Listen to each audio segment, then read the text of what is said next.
I have 10,000 gold right now. Got some bags to open up, so let's open them up. And I made almost 4K gold, just shy of 4K gold, plus all the other stuff that I've done.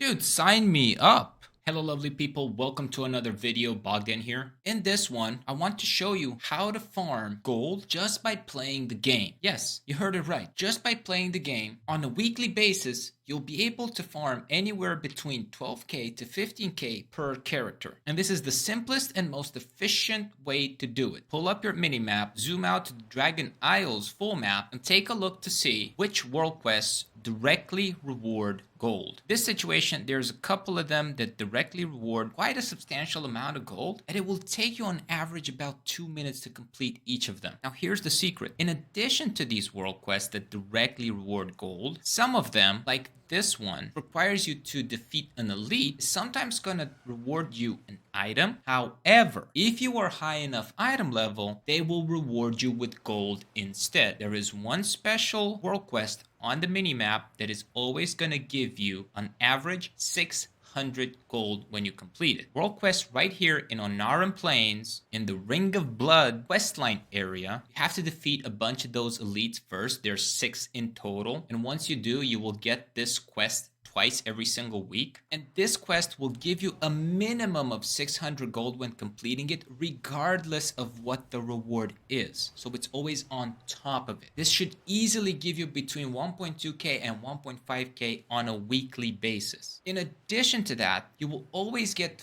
4 dragon riding quests, plus an extra one with the introduction of the Forbidden Reach as a playable area by everybody. Now, a lot of people avoid these quests because they don't know that inside those satchels, you get a minimum of 500 gold per. And the rewards can even be as high as 600 gold per sack. Every 3.5 days, you get 5 of these quests. And because they give you on average about 500 gold per, that's 2.5k from one round of them and an extra 2.5k from the second round of them. At the Obsidian Citadel, you also have these weekly quests that sometimes reward gold, a minimum of 600, and I've seen them all the way up to 800 gold. Now the loot is different from character to character and also from item level of that character to item level of a different character. Oh, look at that, a bottled essence. Also at the Obsidian Citadel, you will have this world quest. Now, if your item level is high enough, this one will reward gold instead of an item. Because my character is so low item level, I get an item instead. But if you are above 395-ish, you can very easily get around 900 gold as a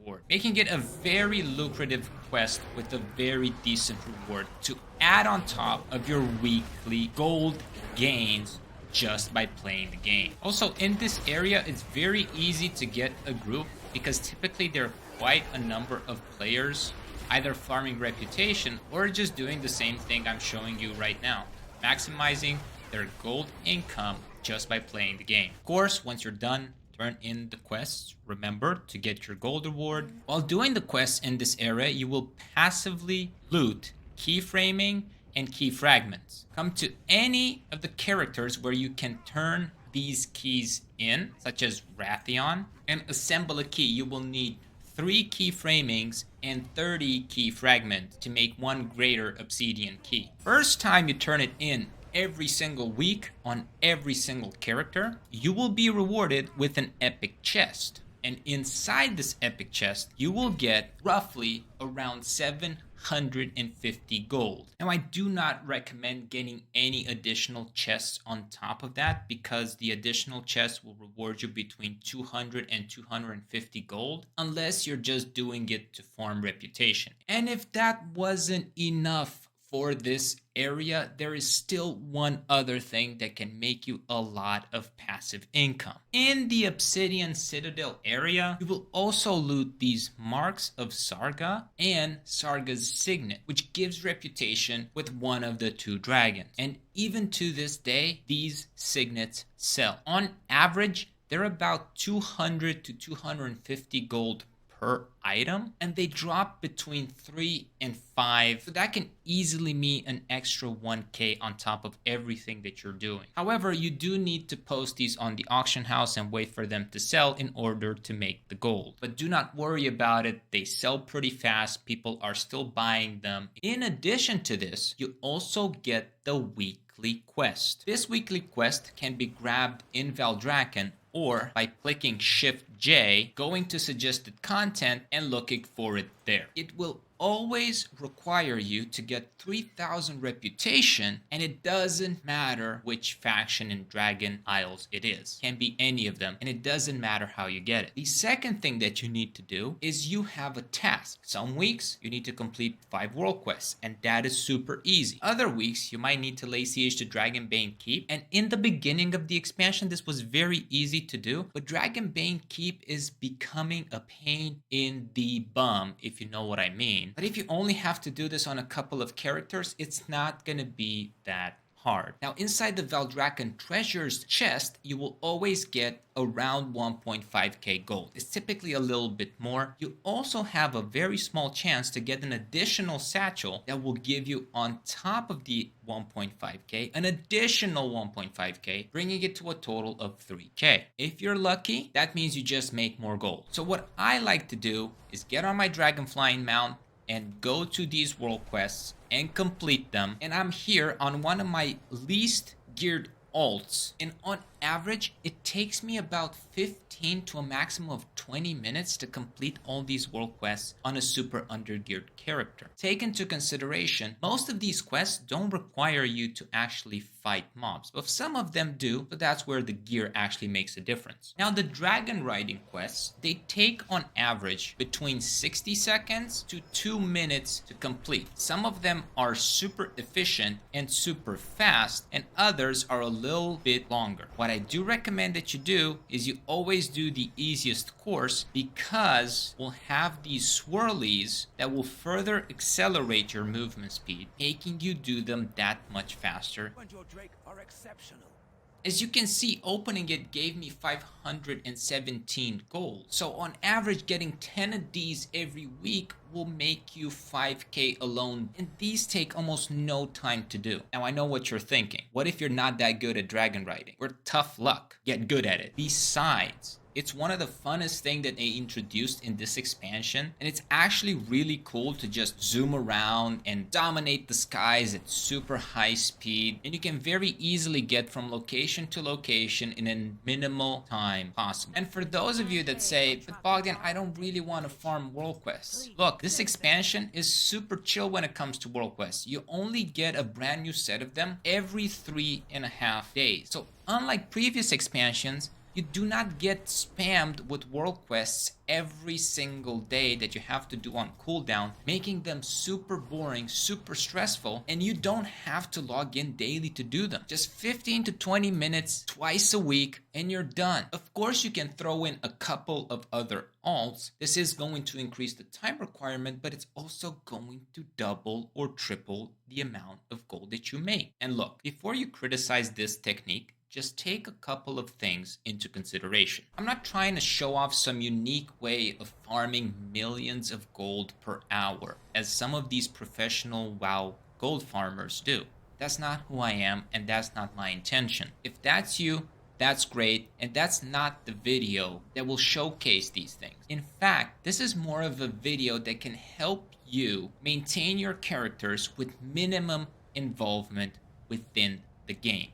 And besides, most of you already play the game to a minimum amount just to sustain your characters, get some loot here and there, get some reputation, and make sure that you just keep up with the activities. So why not do the right activities that is actually going to reward you and help you keep up with your in-game finances? Now look, I know some of you are putting a lot of money into this game, and it may be easy. If you're thinking about it, a WoW token is about $20. So if you're making about $20 per hour and you have some leftover income of about $100, you might say, Bogdan, it's much easier for me to take $100 out of my income, buy 5 WoW tokens, sell them on the auction house, and there's my 1.2 million gold every single month. to burn through. I have no problem with that. The only question is that sustainable? Are you willing to do that every single month? Now, on the other hand,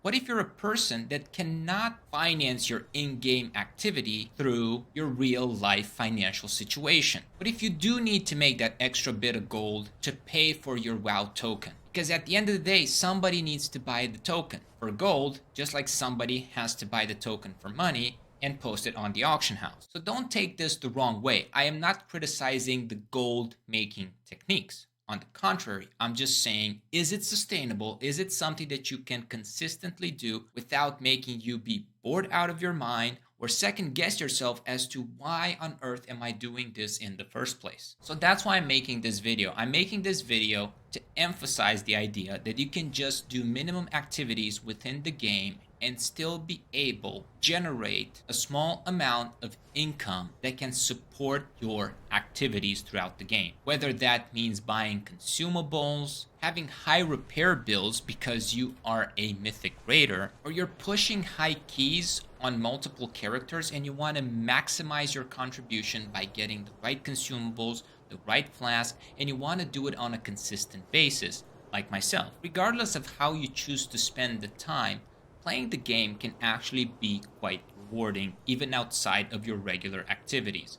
So stepping outside into the world, maybe doing a little bit of skinning, maybe doing some world quests, maybe doing some world events, this time around is actually going to reward you with the right amount of financial gain. And that is the only thing that I am personally advocating for. Now, if you're the type of person that makes your money through boosting other people in Mythic Plus or in raids, that is great. Again, default to the same question. How often can you do it? How sustainable is it? Are you going to grow out of that activity sooner or later? And if you're not, and I may be wrong, that's good, because that means that you're playing the game on your own terms and you're responsible for your own decision making, which I highly, highly recommend that everybody does. And I support it. The activities that I have been emphasizing in this video are great for returning players, as well for players that want to go onto a different server and maybe start a character there, because Blizzard is introducing cross-faction raiding starting next patch. So some of you, I know, you want to min-max the class that you're playing. And if the ability is there